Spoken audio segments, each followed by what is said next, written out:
I'm going to close out the evening. And one of the things that I've given since I started teaching at 45, I found my passion and started teaching at that young age. And a young girl came to me and she said, Mrs. Green, she was in the 3rd grade. She looked like Hermione. She had that big head of hair. And she said, Mrs. Green, I want to know how I can go to work at Microsoft Office when I'm grown up. And I thought, well, I'm not going to laugh at that. This is a gifted kid. She has a vision. I said, well, you give me 24 hours to come back with an answer for that? And she said, sure, no problem, Mrs. Green. I can wait till tomorrow. And so I thought, oh, goodness. And so then I remembered the advice that my father had given me as a young girl. My dad died when I was 12 years old, and he was very ill, and he had about 2 years to impart everything that he could possibly impart on wisdom to our family and his little family in 2 years. And so here are the lessons I learned from my father. Number 1, find your passion and stay focused. This ADD girl definitely needed that one. Stay focused. Never give up. Don't take no for an answer, and my director can tell you. I still do that today. And be brave. It takes a lot of courage to do the things that you heard these students up here doing and our middle school students. So be brave. I will encourage our students to be brave. And then, I did say don't take no for an answer, right? Yeah, I did.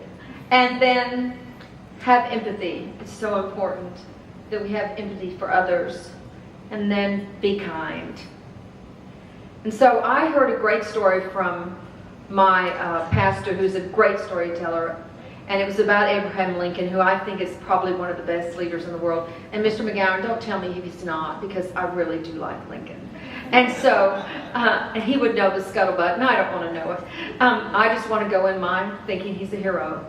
But he used to walk from the White House down to the New York Avenue Presbyterian Church, and he would slip in the side door and listen to Dr. Gurley's sermon, and he was very robust. And his aide would open the door a little bit so he could hear what Dr. Gurley was saying. And so on the way home, his aide, very enthusiastic, well, what'd you think, Mr. Lincoln? What'd you think? And he said, well, I thought he knew what he was talking about. He had a depth of knowledge. His content was good. And he delivered it quite eloquently. So you liked it? He said, no, I didn't like it. You didn't like it, sir? No, because he failed. Well, sir, how did he fail? Because he left out the most important ingredient.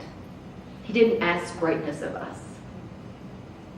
And so I'm adding one item to my dad's list of commitment to task, and that is asking each of us for greatness. The students that you saw here today are achieving greatness. Austin, I would put you in that category. And all of the teachers that I asked to come up today, I see greatness in them. It doesn't have to be big greatness like a stadium. It can be greatness like touching a child's life. Every one of these teachers has a story like I do of little Emily. So let's do it again. Find your passion. Stay focused. Never give up. Don't take no for an answer. Sorry, Melanie. Be brave. Have empathy. Be kind. And strive for greatness. Y'all want to know what happened to Emily? Well, after she graduated with honors from McKinney ISD, I had her for 3 years. I adored this little girl. She went on to UT Austin, degree in engineering. And 4 years later, I got a letter after she graduated from high school, and it said, Dear Mrs. Green, I don't know if you remember or not, this is Emily. Of course I remembered Emily. Little Hermione with a stack of books, big glasses. And she said, Mrs. Green, this is a thank you that I owe you. It's 10 years too late, but I thought you might want to know. And she said some very kind things about me. And then she said, Mrs. Green, I wanted you to know that my bags are packed. I got a job. I'm leaving for Seattle tomorrow, and I'm working at Microsoft Office. So, kids, here's what we're going to do. We're going to find our passion, stay focused, be brave, never give up, don't take no for an answer, have empathy, be kind, and seek greatness. Can you do that? All right, thank you so much. It has been an honor to serve your families for the last almost 20 years. I love you dearly, and I thank you so much for everything you've done in my life. And I just thank you enough. That's all I've got to say. Thank you.